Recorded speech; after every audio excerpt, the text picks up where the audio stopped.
So ಅವಾಗ ನಾನು 2 ವರ್ಷ ಜಾಬ್ ಮಾಡಿ ಬಂದಿದ್ನಲ್ಲ, ಅವಾಗ ನನಗೆ ಗೊತ್ತಿತ್ತು ಅಂದರೆ ತೀರಾ ನಮ್ಮ ಅಣ್ಣಂದ್ರ ಮೇಲೂ ಬರ್ಡನ್ ಆಗಬಾರ್ದು ಅನ್ನೋ ಕಾರಣಕ್ಕೆ ನಾನು ಸ್ವಲ್ಪ ಸೇವಿಂಗ್ಸ್ ಮಾಡ್ಕೊಂಡು ಬಂದಿದ್ದೆ. ಬಟ್ ನಮ್ಮ ದೊಡ್ಡಣ್ಣ ಸಣ್ಣಣ್ಣ ಅವರೆಲ್ಲ ತುಂಬ ಸಪೋರ್ಟ್ ಮಾಡಿದ್ರು ಅವಾಗ. ಅಂದರೆ ನಾನು ಸಣ್ಣವನು ಆಗಿದ್ದರಿಂದ ಅದೊಂದು ಅಡ್ವಾಂಟೇಜ್ ಆಯ್ತು ನನಗೆ. ಯಾಕಂದರೆ ನಾನೇ ದೊಡ್ಡವನಾಗಿದ್ದರೆ ಬಹುಶಃ ಮನೆ ಕಟ್ಟೋದಾಗಿರ್ಬೋದು, ಅದು ಇದು ಫ್ಯಾಮಿಲಿ ಕಮಿಟ್ಮೆಂಟ್ಸು, ತಂದೆ ತಾಯಿ ನೋಡ್ಕೊಳ್ಳೋದು, ಈ ಥರದ್ದೆಲ್ಲ ತುಂಬ ಇರುತ್ತೆ. ಬಟ್ ಆವಾಗ ಏನಂದರೆ ನಾನು ನನ್ನ ಏನು ಇದಿದೆ ಅದಕ್ಕೆ ಮಾತ್ರ ನಾನು ಎಷ್ಟು ಸೇವಿಂಗ್ಸ್ ಬೇಕು ಅಷ್ಟು ಮಾಡ್ಕೊಂಡು ಬಂದಿದ್ದೆ. ಆಮೇಲೆ ಸ್ಮಾಲ್ ಸ್ಕ್ರೀನಲ್ಲಿ ವರ್ಕ್ ಮಾಡೋಕ್ಕೆ ಶುರು ಮಾಡ್ತೀನಿ. ಆವಾಗ ಒಂದು ಸ್ವಲ್ಪ ನನಗೆ ಆ್ಯಕ್ಚುಲಿ ಸ್ಮಾಲ್ ಸ್ಕ್ರೀನ್ ನನಗೆ ಧೈರ್ಯ ಕೊಡ್ತು. ಅಂದರೆ ಏನೂ ಆಗಿಲ್ಲ ಅಂದರೂ ಇಲ್ಲಿ ಬದುಕ್ಬೋದು ನೀನು ಅನ್ನೋ ಥರ. ಸೊ ಅದ್ರ ಜೊತೆಗೆ ಹಾಡುಗಳಿಗೆ ಅವಕಾಶ, ಸಿನಿಮಾಗಳು ಚಾನ್ಸ್ ಸಿಕ್ಕಾಗ ಬರ್ಕೊಳ್ಳೋದು, ಈ ಥರದ್ದೆಲ್ಲ ಆಗಿ ಆ ಗ್ಯಾಪಲ್ಲಿ ನನಗೆ ಅದು ಇನ್ನೂ ಬೇಕಾಗಿದೆ ಹಾಡು ಸಿಕ್ಕಿದ್ದು. ಸೊ ನಾನು ಜಾಬ್ ಬಿಟ್ಟಿದ್ದು ಒಂದು 4 ತಿಂಗಳು ನಮ್ಮ ಅಪ್ಪ ಅಮ್ಮಗೆ ಹೇಳಿರಲಿಲ್ಲ. ಸೊ ಬೇಜಾರಾಗ್ತಾರೆ, ತುಂಬ ಟೆನ್ಷನ್ ಮಾಡ್ಕೋತಾರೆ, ಏನು ಮಾಡ್ತಾನೋ ಇವನು ಅಂತ. ಸೊ ಒಂದು 4 ತಿಂಗಳಾದಮೇಲೆ ಯಾವಾಗ ನನಗೆ ಸ್ಮಾಲ್ ಸ್ಕ್ರೀನಲ್ಲಿ ಆದಾಯ ಬರೋಕ್ಕೆ ಶುರುವಾಗುತ್ತೆ, ಫಸ್ಟ್ ಸ್ಯಾಲ್ರಿ ಅಂತ ಯಾವಾಗ ಬರುತ್ತೆ ನನಗೆ ಇನ್ಕಮ್, ಆವಾಗ ಹೇಳ್ತೀನಿ ನಾನು. ಸೊ ನನಗೆ ಇವತ್ತಿಗೂ ನೆನಪಿದೆ, ನಮ್ಮ ತಂದೆ ಇದು ನೋಡ್ತಾಯಿದ್ರು, ಸರಿಗಮಪ ನೋಡ್ತಾಯಿದ್ರು. ಅದು ತುಂಬ ಫಾಲೋ ಮಾಡ್ತಾರೆ. ನಾನು ಫೋನ್ ಮಾಡಿದಾಗ ಅದನ್ನು ನೋಡ್ತಿದ್ದಾರೆ. ನಾನು ಹಿಂಗೆ ಫೋನ್ ಮಾಡಿ ಇದೇ ಒಂದು ವಿಷಯ ಹೇಳಬೇಕು ಅಂತ. ಏನು ಅದೇ ನಾನು ಈ ಥರ ಕೆಲಸ ಬಿಟ್ಟಿದ್ದೀನಿ, ಸಿನಿಮಾ ಇದರಲ್ಲಿ ಇದು ಮಾಡಬೇಕಂತ ಇದ್ದೀನಿ. ಅವರು ಓಕೆ ಸರ್, ನಿನ್ಗೆ ಏನು ಅನಿಸುತ್ತೆ ಮಾಡು. ಆ್ಯಕ್ಚುಲಿ ಫಸ್ಟಿಗೆ ನಾನು ಫೋನ್ ಮಾಡಿದಾಗಲೂ ಸುಮ್ಮನೆ ಅವರು ಹೇಳಿದ್ರು, ಏನು ಮಾಡ್ತಾಯಿದ್ರು ಕೇಳಿದಾಗ, ಸರಿಗಮಪ ನೋಡ್ತಾ ಇದ್ದೀವಿ, ನೀನು ಹಾಡೇನಾದರೂ ಬರುತ್ತಾ ಅಂತ ನೋಡ್ತಿದ್ದೀವಿ ಅಂತ ಸುಮ್ಮನೆ ತಮಾಷೆ ಹೇಳಿದ್ರು.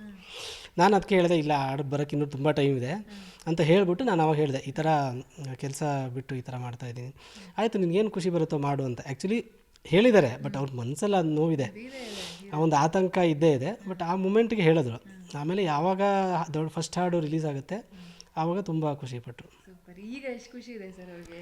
ಇವಾಗ ಖುಷಿ ಇದೆ, ಬಟ್ ಡೈಲಿ ಅದೊಂದು ಕೇಳ್ತಾರೆ, ಕೆಲಸ ಇದೆಯಾ ಅಂತ ಕೇಳ್ತಾರೆ. ಅಮ್ಮನೂ ಕೇಳ್ತಾರೆ, ಅಪ್ಪನೂ ಕೇಳ್ತಾರೆ, ಕೆಲಸ ಹೇಗಿದೆ ಅದೊಂದು ಆತಂಕ ಇದ್ದೇ ಇದೆ, ಬಟ್ ಕೇಳ್ತಾರೆ. Super super sir. ಸಂಭಾವನೆ ಅಂತ ಬಂದಾಗ ಮೊದಲು ಹಾಡಿಗೆ ಸಿಕ್ಕ ಸಂಭಾವನೆ ಎಷ್ಟು ಅಂತ ಹೇಳ್ಕೋಬಹುದಾ? ಆ್ಯಂಡ್ ಈಗ ಹೇಳೋದಾದರೆ ಹೇಳಿ, ಟಾಕ್ಸಿಕ್ಗೆ ನೀವು ತಗೊಂಡ ಸಂಭಾವನೆ ಎಷ್ಟು ಅಂತ ಹೇಳಿ. ಸೊ ಮೊದಲ ಹಾಡಿಗೆ ನಾನು ಅಂದರೆ ಯಾವ ಹಾಡು ಅಂತ ಹೇಳಲ್ಲ, ಬಟ್ ನನಗೆ ಫಸ್ಟ್ ಸಂಭಾವನೆ ಸಿಕ್ಕಿದ್ದು 5,000 ನನಗೆ. ಸೊ ಇಂಡಸ್ಟ್ರಿಯಲ್ಲಿ ನಾನು ಹಾಡಿನಿಂದ ಒಂದು ಸಂಭಾವನೆ ಅಂತ ಇಸ್ಕೊಂಡಿದ್ದು 5,000. ಬಟ್ ಇವಾಗ ಆಬ್ವಿಯಸ್ಲಿ ಜಾಸ್ತಿ ಆಗಿದೆ. ಸೊ ಅದೇ ಕೆಲವೊಂದು ಸಿನಿಮಾದಲ್ಲಿ ಅವ್ರ ಬಜೆಟ್ ಮೇಲೆ ಹೋಗುತ್ತೆ. ಈಗ ಅವ್ರಿಗೆ ಇನ್ಕಮ್ಮು ಅಷ್ಟೇ ಇರುತ್ತೆ. ಈಗ ಒಂದು ಸ್ಟಾರ್ ಸಿನಿಮಾ ಅಂತಿದ್ದಾಗ, ಸ್ಟಾರ್ ಡೈರೆಕ್ಟರ್ ಅಂತಿದ್ದಾಗ ಅದು ರಿಟರ್ನ್ಸ್ ಅಷ್ಟೇ ಇರುತ್ತೆ. ಅಥವಾ ಸ್ಟಾರ್ ಮ್ಯೂಸಿಕ್ ಡೈರೆಕ್ಟರ್ ಇದ್ದಾಗ ಆಡಿಯೋ ರಿಟರ್ನ್ಸ್ ಅಷ್ಟೇ ಇರುತ್ತೆ, ಅದು ನೋಡ್ಕೊಂಡು ಕೋಟ್ ಮಾಡ್ತೀವಿ. ಅಥವಾ ಹೊಸಬ್ರು ಯಾರೋ ಬಂದಾಗ ಅವ್ರದ್ದು ಬಜೆಟ್ ಇದು ನೋಡ್ಕೊಂಡು ಕೋಟ್ ಮಾಡ್ತೀವಿ.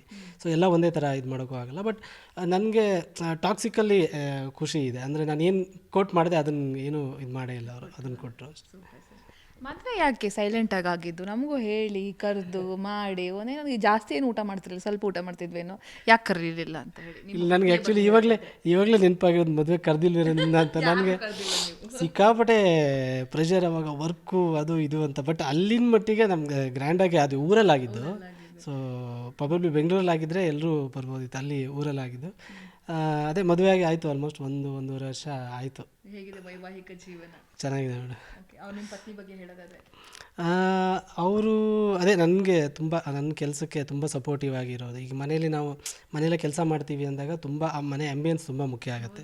ಸೊ ನಮ್ಮ ಝೋನಲ್ಲಿ ನಾವಿದ್ದಾಗ ಸೊ ನಮ್ಗೆ ಒಂದು ಫ್ರೀಡಮ್ ಕೊಟ್ಟು ನಮ್ಮ ಕೆಲಸ ಮಾಡೋದಕ್ಕೆ ಬಿಟ್ಟು, ಸೊ ಅದೇ ನನ್ನ ಎಲ್ಲ ಖುಷಿಗಳನ್ನು ಅವಳು ಸಂಭ್ರಮಿಸ್ತಾಳೆ. ಎಲ್ಲ ನೋವುಗಳಲ್ಲೂ ಇದರಲ್ಲೂ ಪಾಲುದಾರರಾಗ್ತಾಳೆ. ಸೊ ಅದು ಖುಷಿ ಇದೆ.